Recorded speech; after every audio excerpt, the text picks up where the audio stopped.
चीन ने आखिरकार भारतीय कंपनियों को रेयर अर्थ मैग्नेट दुर्लभ पृथ्वी चुंबक के आयात के लिए लाइसेंस जारी कर दिए हैं। यह एक ऐसा कदम है जिसे न केवल व्यापारिक बल्कि भू राजनीतिक दृष्टिकोण से भी अत्यंत महत्वपूर्ण माना जा रहा है। पिछले कई महीनों से, बल्कि यूं कहें कि वर्षों से, भारत उच्च प्रदर्शन वाले चुंबकों के लिए चीन पर अत्यधिक निर्भर रहा है। रेयर अर्थ मैग्नेट, जिन्हें आधुनिक उद्योग के विटामिन्स भी कहा जाता है, किसी भी उच्च तकनीकी उत्पाद के लिए रीढ़ की हड्डी के समान है। चीन का ये निर्णय दोनों देशों के बीच व्यापार संबंधों में तनाव के बावजूद एक व्यावहारिक और वाणिज्यिक अनिवार्यता को दर्शाता है।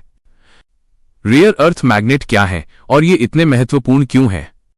सबसे पहले यह समझना आवश्यक है कि हम किस वस्तु की बात कर रहे हैं। दुर्लभ पृथ्वी तत्व रेयर अर्थ एलिमेंट्स -REE दरअसल 17 रासायनिक तत्वों का एक समूह है, जिनमें स्कैंडियम और येट्रियम के साथ साथ लैंथेनाइड श्रृंखला के 15 तत्व शामिल हैं। ये तत्व अपने अद्वितीय चुंबकीय, उत्प्रेरक और प्रकाश उत्सर्जक गुणों के कारण बेहद खास होते हैं।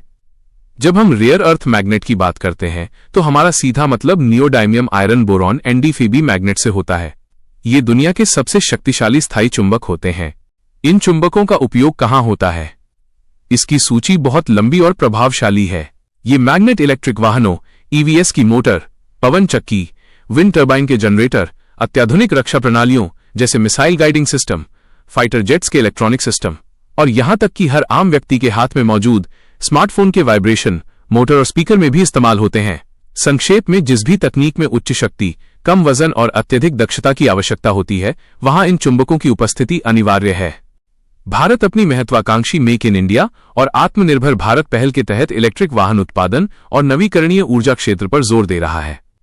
ऐसे में इन मैग्नेट तक निर्बाध पहुंच न केवल एक सुविधा है, बल्कि एक अपरिहार्य आवश्यकता है। यदि हमें दुनिया की चौथी सबसे बड़ी ऑटोमोबाइल मार्केट में EV क्रांति लानी है, तो हमें इन चुंबकों की स्थिर आपूर्ति सुनिश्चित करनी होगी। वैश्विक आपूर्ति श्रृंखला में चीन का एकाधिकार। रेयर अर्थ मिनरल्स की उपलब्धता पृथ्वी पर लगभग हर जगह है, लेकिन उन्हें खदान से निकालना, संसाधित करना और शुद्ध मैग्नेट में बदलना एक जटिल, ऊर्जा खर्चीला और पर्यावरण के लिए चुनौतीपूर्ण कार्य है। इसी जटिलता का फायदा उठाकर चीन ने पिछले 3 दशकों में वैश्विक बाजार पर लगभग पूर्ण एकाधिकार स्थापित कर लिया है।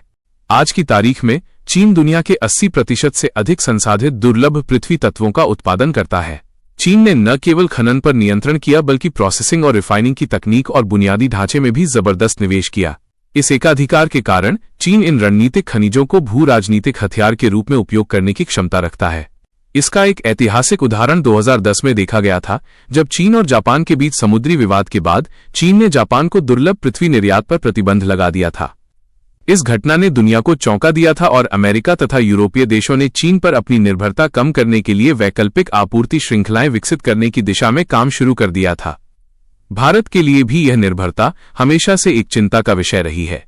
किसी भी राजनीतिक या व्यापारिक तनाव की स्थिति में चीन एक झटके में हमारी उच्च तकनीकी उत्पादन क्षमताओं को पंगु बना सकता था। भारतीय उद्योगों पर लाइसेंस मिलने का सीधा प्रभाव। भारतीय कंपनियों को ये लाइसेंस मिलना कई मायनों में गेम चेंजर साबित होगा। 1 EV क्षेत्र को बढ़ावा। भारत का इलेक्ट्रिक वाहन बाजार तेजी से बढ़ रहा है। टाटा मोटर्स, महिंद्रा और नए स्टार्टअप सहित सभी कंपनियां अपनी उत्पादन क्षमता बढ़ा रही हैं। NdFeB मैग्नेट इलेक्ट्रिक मोटर का दिल होते हैं। इन मैग्नेट की आसान और कानूनी पहुंच से EV निर्माताओं को लागत कम करने और उत्पादन में तेजी लाने में मदद मिलेगी, जिससे भारत का EV लक्ष्य हासिल करना आसान होगा। पहले इन मैग्नेट को अप्रत्यक्ष या अनौपचारिक चैनलों के माध्यम से आयात करने की जटिलताएं थीं, जिससे लागत और समय दोनों बढ़ता था। 2. रक्षा और एरोस्पेस। भारतीय रक्षा अनुसंधान और विकास संगठन DRDO लगातार स्वदेशीकरण पर जोर दे रहा है। रडार सिस्टम, उन्नत संचार उपकरण और मिसाइलों में रेयर अर्थ मैग्नेट का उपयोग होता है। वैध लाइसेंस के साथ भारतीय रक्षा आपूर्तिकर्ता अब चीन से आवश्यक उच्च गुणवत्ता वाले इनपुट को तेजी से और भरोसे के साथ प्राप्त कर सकते हैं, जिससे हमारी रक्षा क्षमताओं का स्वदेशी विकास निर्बाध गति से जारी रह सकता है। 3. आपूर्ति श्रृंखला की स्थिरता। लाइसेंस मिलने से आपूर्ति श्रृंखला में एक औपचारिक और कानूनी स्थिरता आई है। यह भारतीय निर्माताओं को दीर्घकालिक उत्पादन योजना बनाने में सक्षम बनाएगा। बाजार में अनिश्चितता कम होगी और निवेश बढ़ेगा, क्योंकि निवेशकों को यह भरोसा रहेगा कि महत्वपूर्ण कच्चे माल की आपूर्ति बाधित नहीं होगी। कूटनीतिक संतुलन और भविष्य की चुनौतियां। सवाल ये उठता है कि सीमा विवाद और कई अन्य व्यापारिक प्रतिबंधों के बावजूद चीन ने ये लाइसेंस क्यों जारी किए। विशेषज्ञों का मानना है कि ये कदम चीन की अपनी वाणिज्यिक अनिवार्यता को दर्शाता है। चीन को भी अपने निर्यात बाजार की आवश्यकता है। एक बड़े उपभोक्ता देश के रूप में भारत चीन के लिए एक महत्वपूर्ण व्यापार भागीदार बना हुआ है, खासकर रणनीतिक खनिजों के क्षेत्र में जहां चीन की उत्पादन लागत दुनिया में सबसे कम है। यह लाइसेंस मिलना भारत के लिए एक बड़ी राहत है, लेकिन यह आत्मनिर्भरता की अंतिम मंजिल नहीं है। असली आत्मनिर्भरता तब आएगी जब भारत अपने ही देश में दुर्लभ पृथ्वी तत्वों का खनन, रिफाइनिंग और मैग्नेट उत्पादन शुरू कर देगा। भारत के पास स्वयं दुर्लभ पृथ्वी तत्वों का बड़ा भंडार है। भारत की company Indian rare earths limited IREL इस क्षेत्र में काम कर रही है, लेकिन हमारा ध्यान मुख्य रूप से प्राथमिक तत्वों को निकालने पर रहा है। हमें चीन की तरह प्रोसेसिंग और मैग्नेट बनाने की जटिल, अत्याधुनिक तकनीक में निवेश करने की आवश्यकता है।